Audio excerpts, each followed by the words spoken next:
Claire Walker found out she was pregnant the same month as Dr. Emily Carter from the department next door. At first, Claire had let herself be happy in a quiet, careful way.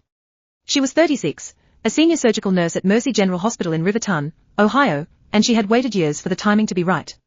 The hospital was always short-staffed. Someone was always out sick. Someone always needed coverage. Someone always said, "Claire, you're the only one I trust." So she had waited. Then came the nuchal translucency scan. The results were reassuring. The baby was growing. The heartbeat was steady. Claire had barely tucked the ultrasound photo into her bag when nurse manager Karen Mitchell came to her station. "Claire," Karen said, lowering her voice just enough to make the conversation feel private while still standing in the middle of the nurse's room. "Administration has reviewed the staffing situation." Claire looked up from her charting. Karen tapped a folder against her palm. "You know we are short on people. Leadership has confirmed the policy. Only one female employee can be pregnant during the same staffing period." Claire stared at her. Karen continued, "This year's approval has been given to Dr. Emily Carter. You'll need to make arrangements." "Arrangements?" Claire asked. Karen's expression did not change. "To end the pregnancy." For several seconds, Claire heard nothing except the low hum of the fluorescent lights overhead. Then she said, very slowly, "Dr. Carter and I don't even work in the same department. That isn't the point. I'm a nurse. She's a physician. Our schedules don't overlap in any meaningful way." Karen set the folder on Claire's desk and tapped it twice with one polished fingernail. "It's hospital policy. No exceptions." Claire's hand moved to her abdomen before she could stop it. Karen saw the gesture and frowned. "You have two options. End the pregnancy or transfer to supply and logistics." Supply and logistics. Everyone at Mercy General knew what that meant.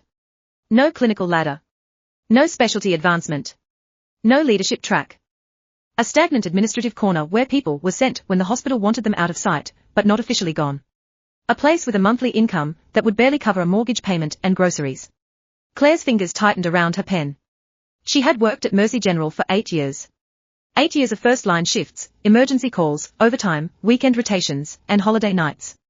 8 years of annual excellence awards. 8 years of being the person everyone called when a problem was too complicated, too urgent, or too messy. And now she was being told that even her pregnancy required permission. Claire drew in a breath. Then she looked at Karen and said, "I agree to transfer to supply and logistics." Karen blinked, clearly not expecting that answer. "Think carefully," Karen said. "I have." Karen changed her tone. It became almost warm. "Claire, you know the hospital has always been understaffed. You're one of our veterans. People look up to you. That means you have to set an example and cooperate with staffing needs." Claire looked past her, toward the wall behind the nurse's station. 8 frame certificates hung there. The first one had come after Claire spent 6 straight months working emergency response during a public health crisis. The second came after she assisted in nearly 1,000 surgeries without a single procedural error. The 8th came after she volunteered for Christmas Eve night shift for the 8th year in a row because the younger nurses had families visiting from out of state. She had set an example. She had cooperated. She had given more than enough. When Claire lifted her head again, her voice was soft. "I want to speak with Dr. Carter." Karen's smile disappeared.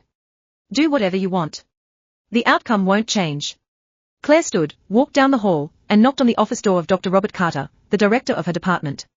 "Come in," he called. Claire opened the door. Emily Carter was inside. She was a physician from a different department. Claire had no idea why Emily would be sitting in Robert Carter's office during Claire's scheduled time to discuss a departmental matter. Then Emily placed 2 boxes of expensive loose-leaf tea on Robert's desk and smiled. "Uncle Rob, this is from back home," Emily said. "Dad said it's your favorite." Robert Carter's face softened in a way Claire had never seen before. "My brother knows me too well," he said.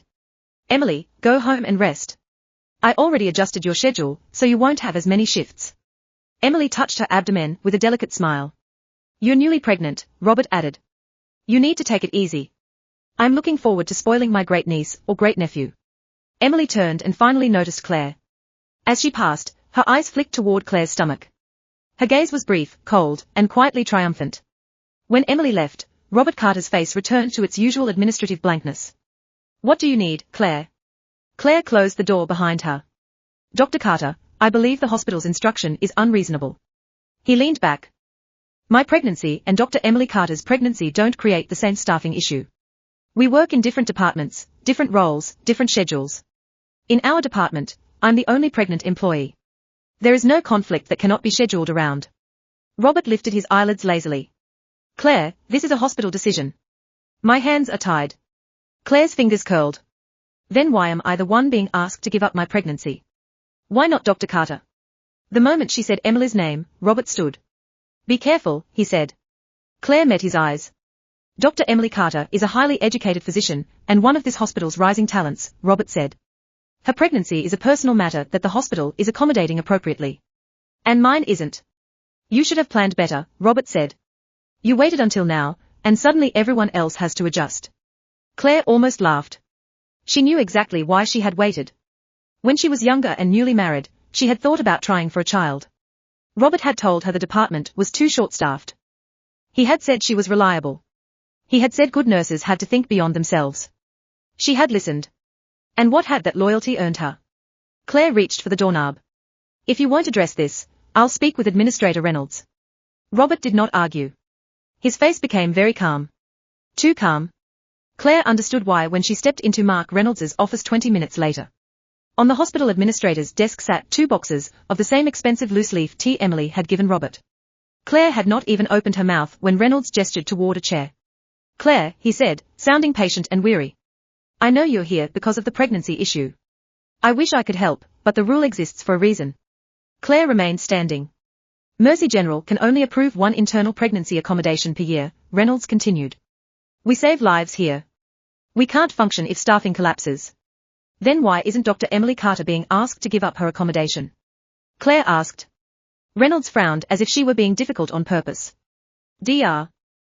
Carter is a young physician with advanced training and significant long-term value to the hospital.